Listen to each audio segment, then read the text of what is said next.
धगधगती ज्वाला है या है पेटती मशाल, लोहे की दीवार है या स्वराज्य की ढाल, पहाड़ जैसा सीना है और शेर जैसी चाल, जैसे रुद्र रूप है शिव का है जय जय महाकाल। जन्म हुआ शेरों के झुंड में, स्वराज्य की इस अग्निकुंड में, जहाँ साक्षात जिजाऊ के रूप में माँ भवानी का वास था। स्वराज्य और सिर्फ स्वराज्य यही शिवबा का ध्यास था। शेरनी के पेट से जन्मा बछड़ा है शेर का, लग रहा था जैसे तुझे आए शिवाजी, नाम रखा इस शेर का छावास संभाजी, नाम रखा इस शेर का छावास संभाजी। पर नियति भी कठोर थी, जन्म से ही छोड़ी जीवन में संकटों की डोर थी। माँ का दूध छीन लिया बच्चे से, जिसने माँ भी ना बोला था अच्छे से। नन्हे बच्चे की भूख देख रही थी जिजाऊ, तब दूध पिलाने बच्चे को बुलाई दुधाई धाराऊ। न जाने स्वराज्य में कैसे विपिधान पड़ी, निगलने स्वराज्य को अफजल खान की सेना निकल पड़ी। चारों ओर बढ़ रहा था शैतान का अत्याचार, तरस रही थी उसे काटने को शिवबा की तलवार। फिर नियति ने बेपासा पलटा, सही भाई का स्वास्थ्य उलझा।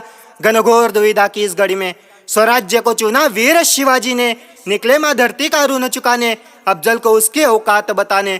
अफजल खान के खून से रंगे शिवबा ने अपने हाथ, और राजगढ़ पर सही बाई ने छोड़ी सबके साथ। रायगढ़ पर दुख के साथ चारों ओर था मातम छाया, सही बाई के जाने से रायगढ़ सारा रो रहा। नन्ना शंभू बारीकी से सब देख रहा, माँ साहेब कहाँ गई या आबा साहेब से पूछ रहा। अरे पूछ रहा था ऐसे जैसे कितना दर्द हो सीने में, सुलग रही थी चिंगारी अब दिल के किसी कोने में।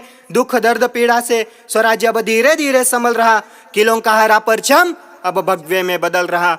आदिल शाह तो चुप हुआ, अब औरंगजेब उछल रहा। मराठों का बढ़ता स्वराज्य देख अंदर से पूरा जल रहा, पर उसे कहाँ पता था कि ये तो सिर्फ शेर की दहाड़ थी। उसे मिटाने वाला शेर का छावा रायगढ़ पर था पल रहा, जो खिलौनों से नहीं तलवारों से था खेल रहा। धैर्यशाली शौर्यशाली महापराक्रमित छावा हर भाषा अपने मुख से बोल रहा। अरे बोलेगा कैसे नहीं, जिजाऊ के इशारों पे जो था चल रहा। औरंग नाम के सांप ने अब फन को अपने बड़ा किया, एक हिंदू को मिटाने दूसरे हिंदू को मैदान में खड़ा किया। बड़ी सेना सागर लेकर मिर्जा राजे स्वराज्य की ओर चल पड़ा।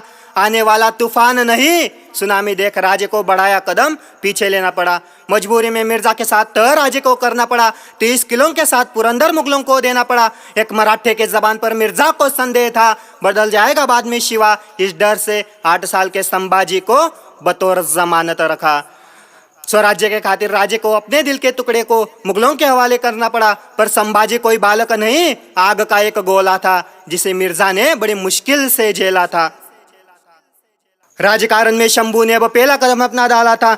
दिल्ली से औरंगजेब का फरमान शिवाजी राजे को आया था। पिता पुत्र को बादशाह ने अब मनसबदार बनाया था। अपने जन्मदिन का जाल बिछाकर दिल्ली अपने दरबार बुलाया था। संकटों को पीठ दिखाए मर्रटों की जात नहीं, शिवबा को डस सके इतने जहरीले इंसाफों के दांत नहीं। राजे के साथ संभाजी दिल्ली दरबार में पेश हुए।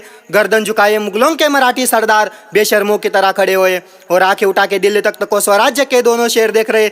चुपते तीर आंखों से औरंग की ओर फेंक रहे। आलमगीर औरंगजेब को कुर्निश सारे कर रहे, और राज्य के साथ संभाजी मराठी स्वाभिमान अपने सीने पर धर रहे। दक्कन के इस शेर को मुगल झुकने पे मजबूर कर रहे। अपमान अपना होता देख दहाड़ा शेर दक्कन का, मराठों का गुरूर दिखा के निकला शेर दक्कन का। संतप्त पिता को रोकने खातिर दौड़ा छावा शेर का। फरे बड़े बादशाह ने फिर खेल को अपने शुरू किया। बदतमीजी की सजा सुनाकर शिवबा को आगरा में कैद किया। बच्चा समझ के संभाजी को औरंगजेब ने था आजाद किया, पर भूल गया था बादशाह, उसने संभा को नहीं शिवाजी की सोच को था आजाद किया। दिमाग लगाया शिवबा ने, जाल बिछाया संभा ने, हौसला दिया जगदम्बा ने। उड़ गए पंछी औरंगजेब की इस पिंजरे से, बंधे हुए लोहे की इस जंजीर से। पर जान अभी ना छूटी थी, शैतानों की फौज मराठों के पीछे पड़ी थी। पकड़ लाओ जिंदा या मुर्दा, औरंगजेब की इस फरमान से दिरोजान से दौड़ी थी। शेर के साथ बछड़ा दिरोजान से था दौड़ रहा, जमीन पे नहीं हवा में कदम अपने फेंक रहा। संभाजी को देख राजे को कदम मथुरा में रोकना पड़ा। पीछे आता संकट देख शंभू को मथुरा में ही छोड़ना पड़ा। पत्थर अपने दिल पे रख राजे को स्वराज्य की ओर दौड़ना पड़ा। जीते जाते संभाजी को मृत्यु घोषित कर रायगढ़ पर श्राद्ध करना पड़ा, पर वो कोई श्राद्ध नहीं, पुनर्जन्म था संभाजी का। मथुरा से छावा सुरक्षित आ जाए इसलिए गनी में कावा था शिवाजी का। ऐसे घड़ी में संभाजी ने दिमाग से अपने काम लिया, मथुरा में रहकर लेखनी का सारा ज्ञान लिया। इतने संकट पार कर मुगलों को उनकी औकात बताकर स्वराज्य के खुली हवा में एक दिन संभाजी ने खुलकर श्वास लिया। स्वराज्य की मिट्टी को चूमकर छावा ने एक ध्यास लिया। जब तक है जान तब तक बढ़ेगा स्वराज्य, भले ही मिट जाए हम पर नहीं मिटेगा स्वराज्य। बाल शंभू की जीवन गाथा इस पन्ने पर खत्म हुई, अगले पन्ने पर युवराज की अगली गाथा शुरू हुई।